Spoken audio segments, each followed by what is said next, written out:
Bonjour à toutes et à tous, c'est Nathalie pour cette nouvelle vidéo du dimanche. Donc aujourd'hui nous sommes le 2 décembre. Je suis avec Flamme, que je ne vous présente plus puisque vous la connaissez. Donc je vous ai dit que je faisais une vidéo sur les animaux de compagnie. Donc voilà, elle a tenu à être avec moi forcément. Les animaux de compagnie, beaucoup de gens qui n'en ont pas forcément ne comprennent pas l'amour que l'on peut leur porter et surtout l'amour que eux nous portent. Il faut savoir que les animaux, c'est un amour inconditionnel que vous recevez de leur part, puisque à la différence de nous, humains, ils n'attendent rien en retour.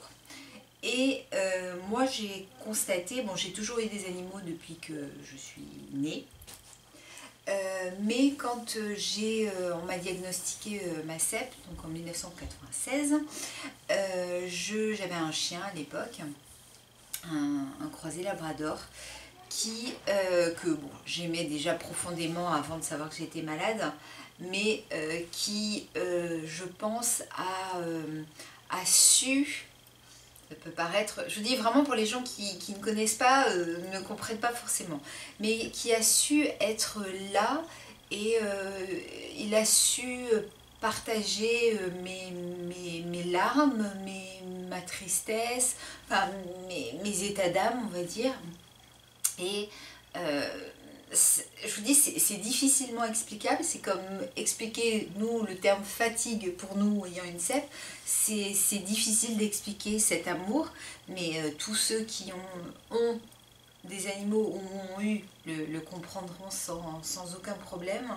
Mais tout ça pour dire que quand vous avez une maladie, quelle qu'elle soit, je pense véritablement qu'un animal, que ce soit chien ou chat, puisque en France il y a environ 13 millions et quelques de chats, 7 millions et quelques de chiens, mais ça peut être un lapin, un hamster, un nac, nouveaux animaux de compagnie. Bon, moi personnellement, tout ce qui est serpent, tout ça, c'est pas mon truc, mais voilà.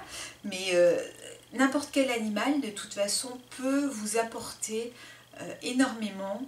Et il ne faut pas penser que, par exemple, moi je connais des personnes qui ont une CEP ou autre, qui ne veulent pas forcément un chien en se disant bah oui mais moi je ne vais pas pouvoir m'en occuper. Alors c'est vrai que c'est très bien de penser à ça avant, puisque pas se retrouver devant le fait accompli, mais il faut savoir que moi Flamme par exemple, elle a un mimétisme avec moi qui est assez impressionnant, puisque dès que je vais pas bien, que je fais la larve sur le canapé ou que comme il m'est arrivé en mai et juin je mangeais plus ni rien, et ben elle mangeait plus, elle fait aussi la larve sur le canapé, il y a un mimétisme énorme.